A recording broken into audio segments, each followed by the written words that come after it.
Bonjour, ici Guillaume Crouzet depuis les studios de CGTN à Paris pour la revue de presse française. Quoi de neuf aujourd'hui dans l'actualité? À la une du quotidien Le Monde, les suites terribles du passage de l'ouragan Dorian aux Bahamas. Si pour le moment, le gouvernement local n'a officiellement annoncé que 45 décès, le décompte total menace d'être gravissime, les disparus se comptant par milliers. L'envoyé spécial du journal a rencontré à Nassau les premiers réfugiés des îles Abakos, celles où la violence de l'ouragan était à son comble. Au plus fort de la tempête, toute ma famille s'est appuyée contre la porte de la dernière pièce encore debout, raconte Darlene. 20 minutes qui nous ont semblé aussi longues qu'une journée. La maison a fini par s'écrouler, mais ils ont réussi à en réchapper. Une chance que n'ont pas eu bien des habitants des Bahamas face à des pluies torrentielles et des vents à 290 km/h.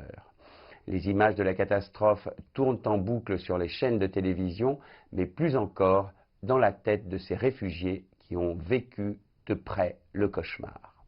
Un tout autre sujet à la une du Figaro Économie, lequel titre « Huawei se bat pour surmonter la crise ». Même si son chiffre d'affaires a continué de progresser depuis le décret américain à la mi-mai, le groupe chinois reconnaît en effet qu'il devra surmonter de sérieuses difficultés dans les mois à venir. Pour résister, il investit donc massivement dans son unité de recherche et développement. La crise est contrôlable, a déclaré Liang Hua, le président de Huawei, en présentant les résultats de la société fin juillet.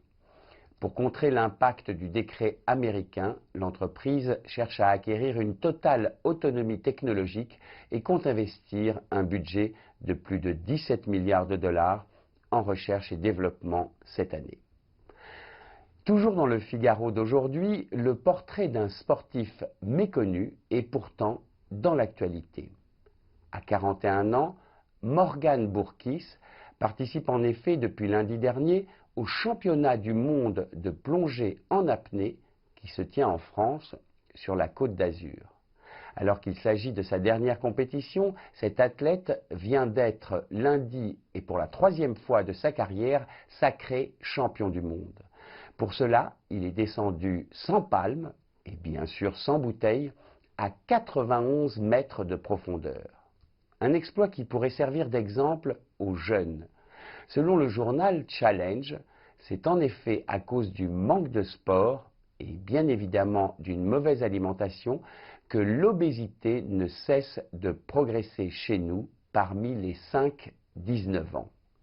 30% des garçons adolescents sont désormais en surpoids en France. Et le chiffre est alarmant, même s'il est pire aux États-Unis où il atteint aujourd'hui 44% dans cette tranche de la population. Pour terminer cette revue de presse, je vous propose de venir faire un tour grâce au magazine M Le Monde à Shanghai. Selon la revue, la ville la plus peuplée de Chine, avec ses 26 millions d'habitants, est aujourd'hui devenue incontournable dans le monde de l'art contemporain. L'inauguration en mars dernier du Tank, un ancien aéroport reconverti en lieu d'exposition, a fait sensation.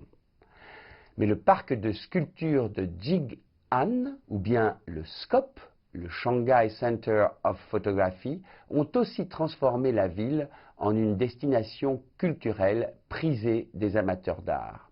Et cela n'est pas près de s'arrêter.